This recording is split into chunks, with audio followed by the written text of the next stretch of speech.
Assalamualaikum warahmatullahi wabarakatuh. Hi there, my name is Aqil and I'm from Imam and Nawawi Islamic Junior High School, Pekanbaru. Today I would like to tell you a story entitled The Emperor's New Clothes. Once upon a time, there was an emperor who was so obsessed with clothes and fashion that he spent all his gold in dress. He did not trouble himself in the least about his people nor soldiers, nor did he care to go either to the theater or the council, except for the opportunities afforded to him for displaying his new clothes. Time passed merrily in the large town which was his capital. Strangers arrived every day at the court. One day, two mischievous rogues, calling themselves weavers, made their appearance. They claimed proudly that they knew how to weave items of the most beautiful colors and elaborate patterns. The clothes manufactured from which should have the wonderful property of remaining invisible to everyone who was unfit for the office he held, or who was extraordinarily simple in character. "These must indeed be splendid clothes," thought the emperor.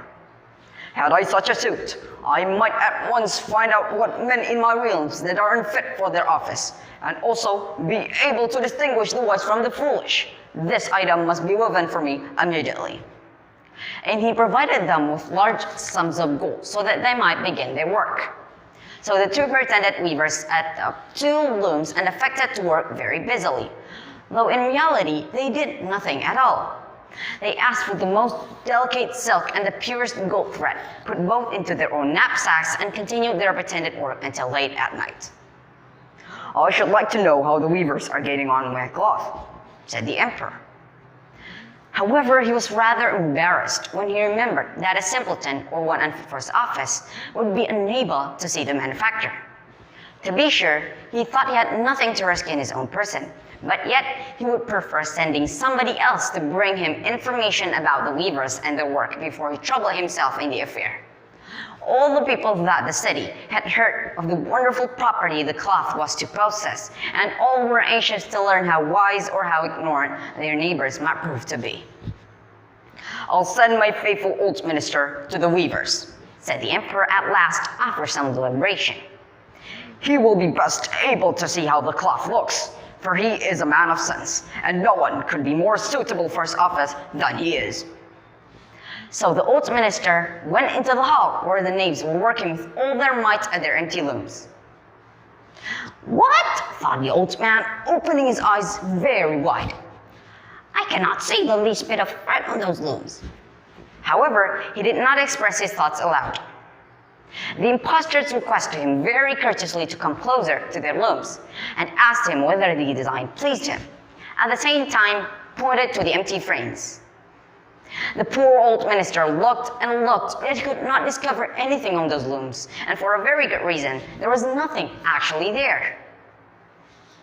"What?" thought he again. "Is it possible that I am a simpleton? Can it be that I am fit for my office? No, that is impossible. I've never confessed that I could not see his stuff."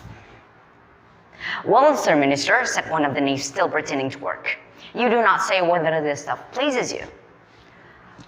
"Oh, it is excellent," replied the old minister. "The patterns and the colors, yes, I'll tell the emperor without delay how very beautiful I think them." "We shall be much obliged to you," replied the impostors, and then they named the different colors and described the patterns of the pretended stuff. The poor old minister listened attentively to their words in order that he might repeat them to the emperor. And then the knaves asked for more silk and gold, and then they continued to work as before at their empty looms. So now the emperor himself wished to see the costly manufacture while it was still in the loom, accompanied by a select number of officers of the court, among whom was the old minister who had already admired the cloth.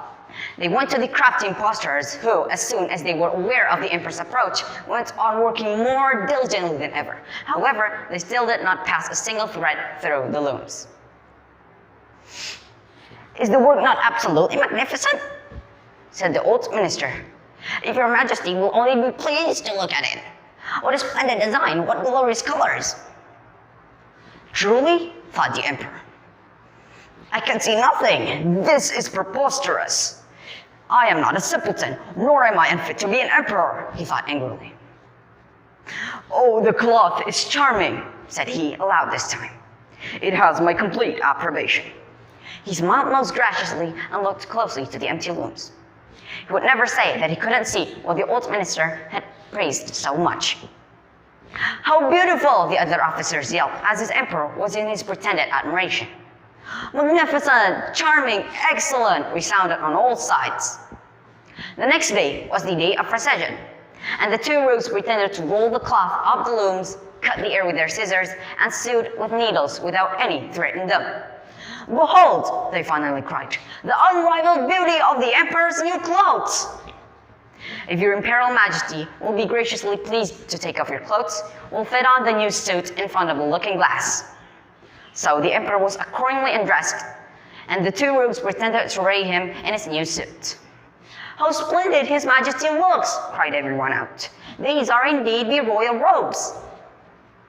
"The procession is waiting, your majesty," announced the chief master of ceremonies. "I am quite ready," answered the emperor. So now the emperor walked under his high canopy in the midst of the procession through the streets of his capital. And all people standing by cried out, "How beautiful are our emperor's new clothes!" "But the emperor has nothing on at all," said a little child. And what the child had said was whispered from one to another. "But he has nothing on at all. Yeah, he doesn't wear anything," at last cried all the common folk. Of course, the emperor was vexed, for he knew that the people were right. However, the two cunning rogues had left after the city and never came back. The end. The moral value that you can get from this tale is, don't let pride get in the way of truth. Thank you everyone for your attention.